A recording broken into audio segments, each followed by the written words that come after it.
Kursi pelatih Arema FC yang diduduki Eduardo Almeida sedang goyah. Performa tak meyakinkan dari 3 pekan di BRI Liga 1 2022-2023 membuat pelatih asal Portugal itu terancam lengser.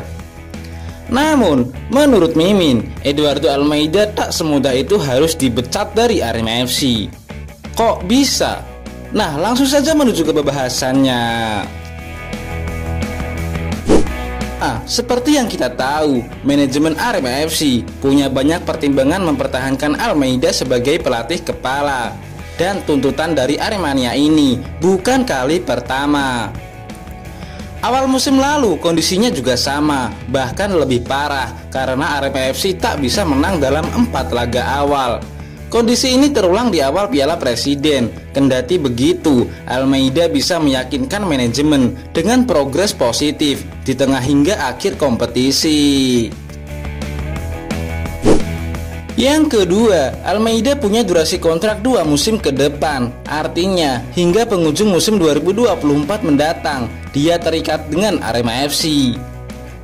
Jika diputus kontrak sekarang, manajemen Arema FC harus mengeluarkan kompensasi yang tidak sedikit. Ratusan juta harus dikeluarkan hanya untuk membayar pesangon.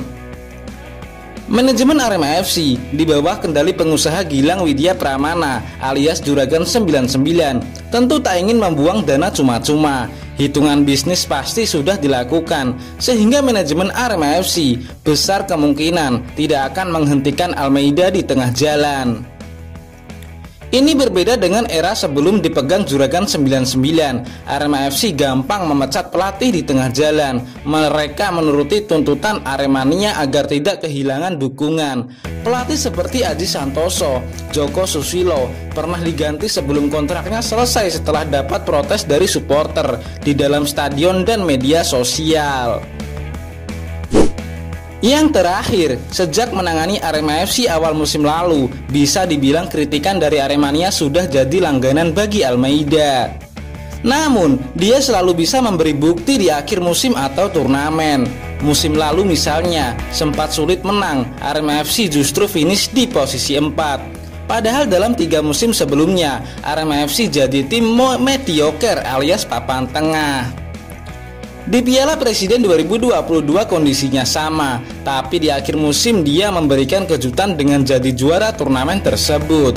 Padahal dari segi permainan, Arema FC lebih banyak bertahan dan mengandalkan serangan balik. Namun itu terbukti efektif ketika berhadapan dengan lawan yang cenderung main lebih menyerang.